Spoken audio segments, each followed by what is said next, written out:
I want to talk to you about something that sounds like a riddle or perhaps a magic trick.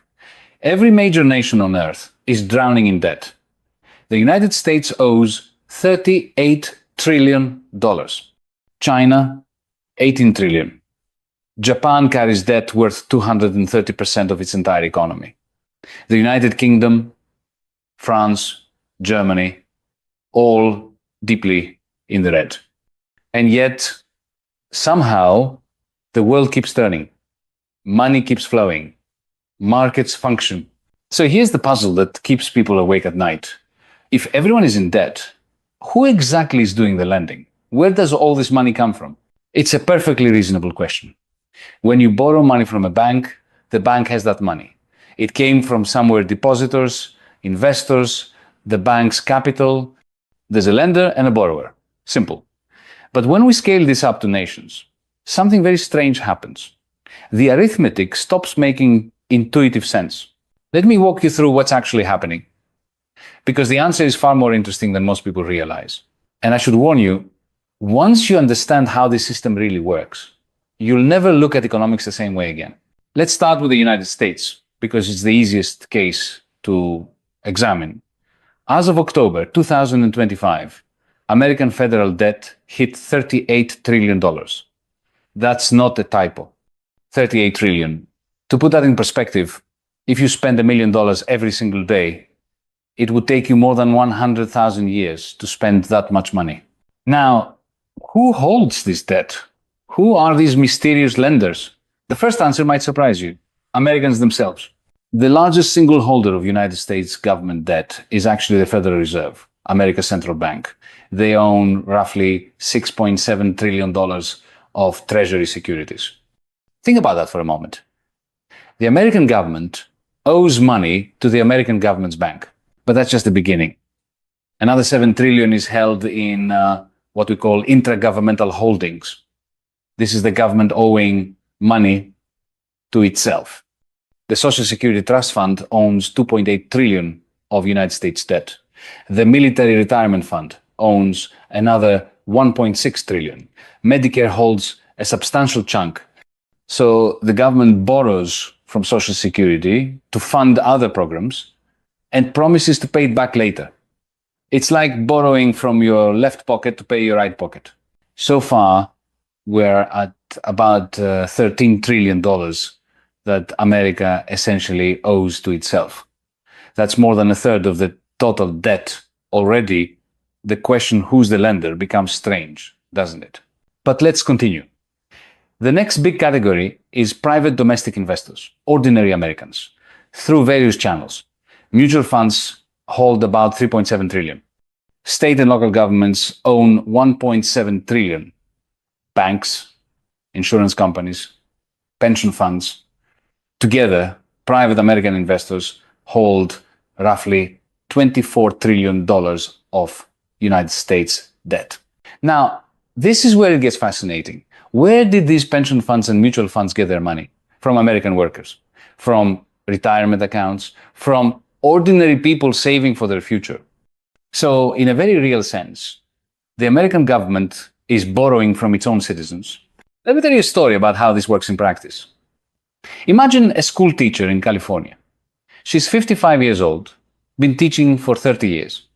Every month, a portion of her salary goes into her pension fund. That pension fund needs to invest that money somewhere safe, somewhere that will reliably pay returns, so she can retire comfortably. What could be safer than lending to the United States government? So her pension fund buys treasury bonds. That same teacher probably worries about the national debt. She's heard the news, seen the frightening numbers, and she's right to be concerned. But here's the twist. She is one of the lenders. Her retirement depends on the government continuing to borrow money and pay interest on those bonds. If the United States suddenly paid off all its debt tomorrow, her pension fund would lose one of its safest, most reliable investments. This is the first big secret of government debt in wealthy countries. The citizens are simultaneously the borrowers, they benefit from government spending, and the lenders. their savings, their pensions, their insurance policies, all invested in government bonds. Now, the fourth category, foreign investors. This is what most people think of when they imagine who holds American debt. China owns about $760 billion. Japan owns 1.1 trillion. The United Kingdom owns 723 billion. In total, foreign investors, both governments and private entities, hold about $8.5 trillion of United States debt, roughly 30% of the publicly held portion. But here's what's interesting about foreign holdings. Why do other countries buy American debt? Let's take Japan as an example. Japan has the world's third largest economy. They export cars, electronics, machinery to the United States. Americans buy these products with dollars. Japanese companies earn those dollars. Now what? Well, those companies need to convert dollars into yen to pay their workers and suppliers back home. But if they all try to exchange their dollars at once, the yen would strengthen dramatically, making Japanese exports more expensive and less competitive. So what does Japan do? The Bank of Japan buys those dollars and invests them in United States Treasury securities. It's a way to recycle trade imbalances. Think of it this way.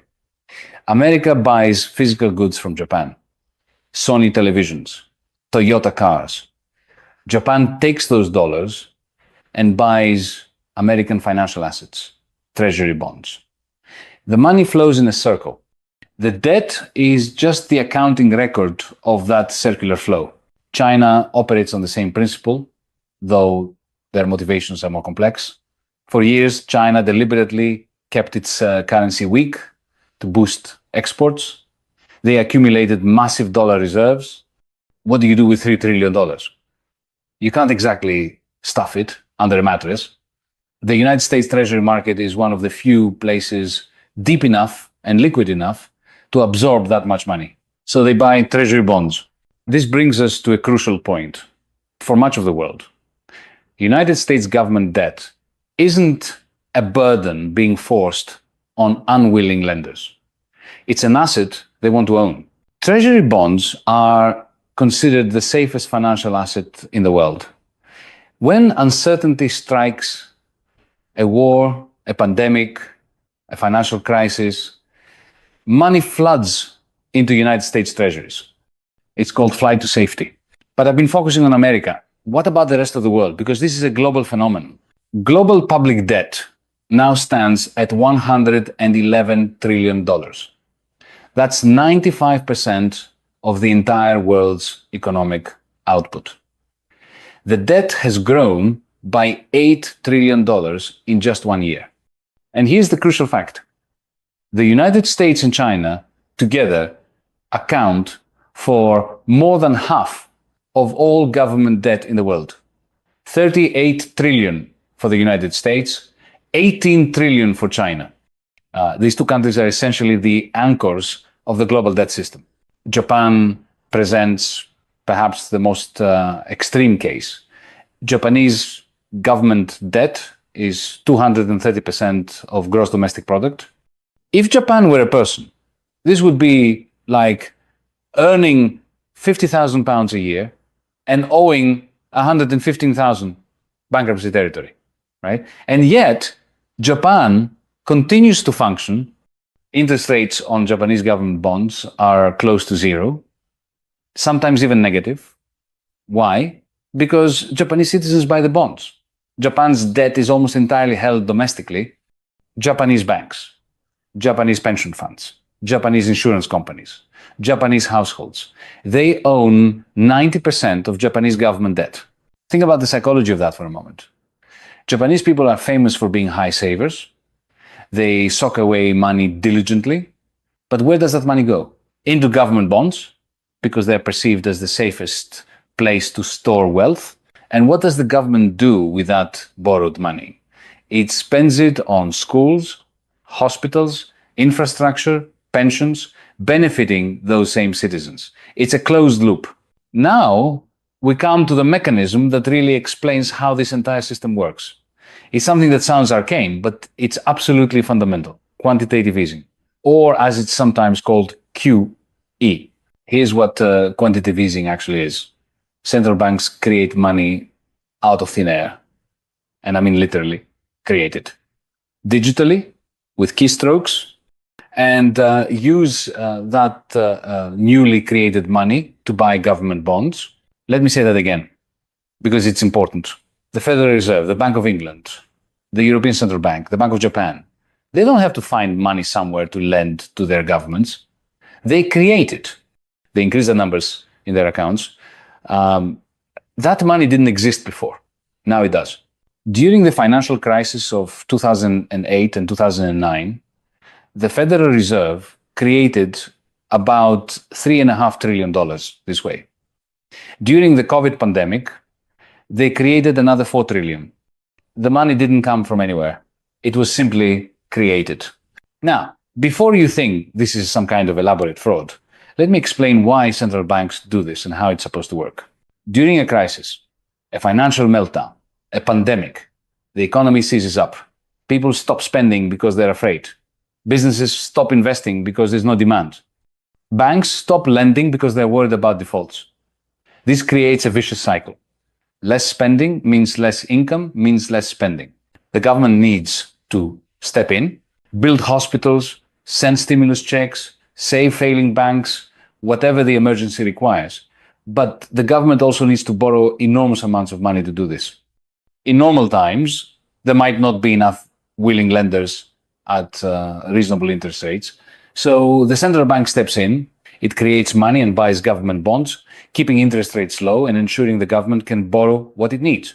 The theory is that this newly created money will flow into the economy, encouraging lending and spending, and help end the recession.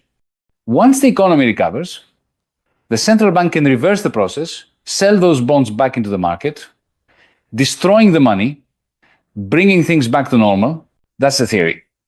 Reality is more complicated. The first round of quantitative easing after the financial crisis seemed to work reasonably well. It prevented a complete economic collapse. But here's what else happened. Asset prices exploded. Stock markets soared. Real estate prices jumped. Why? Because all that newly created money ended up in the hands of banks and financial institutions. They didn't necessarily lend it out to small businesses or home buyers. Instead, they bought stocks, bonds, and property. The wealthy, who own most financial assets, got much wealthier. Research by the Bank of England estimated that quantitative easing boosted stock and bond prices by about 20%. Sounds good. Until you realize that 40% of the stock market is owned by the wealthiest 5% of the population. The richest 5% of British households became about £128,000 wealthier on average. Meanwhile, families who owned little to no financial assets saw minimal benefit. This is one of the great ironies of modern economic policy. We create money to save the economy, but that money disproportionately benefits those who are already wealthy.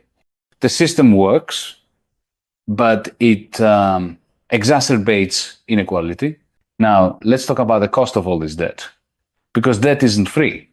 It accumulates interest. The United States paid interest of $1 trillion in fiscal year 2025.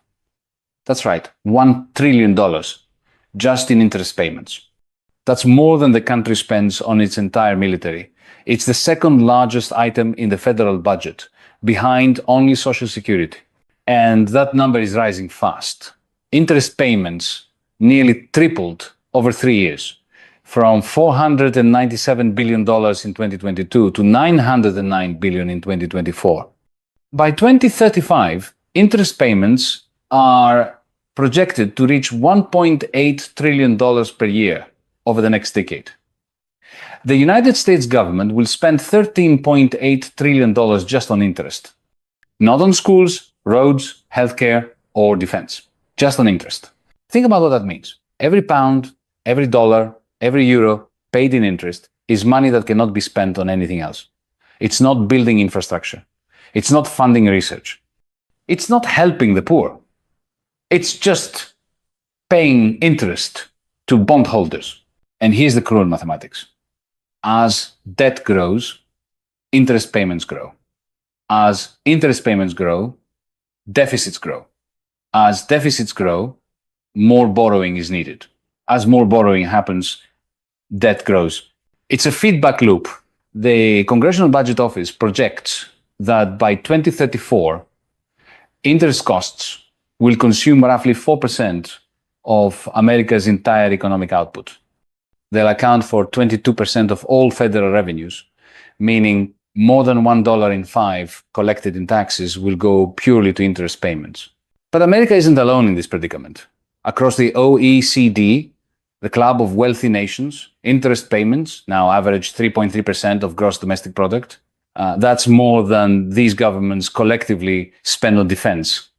More than 3.4 billion people worldwide live in countries where interest payments on government debt exceed what those governments spend on either education or healthcare. Think about that. There are countries where the government pays more to bondholders than it spends on teaching children or treating the sick. For developing nations, the situation is even more dire. Poor countries paid a record $96 billion to service their external debt in 2023. Their interest costs hit $34.6 billion, 4 times what they paid a decade ago. Some countries are paying 38% of their export earnings just on interest. That's money that could modernize their economies, build infrastructure.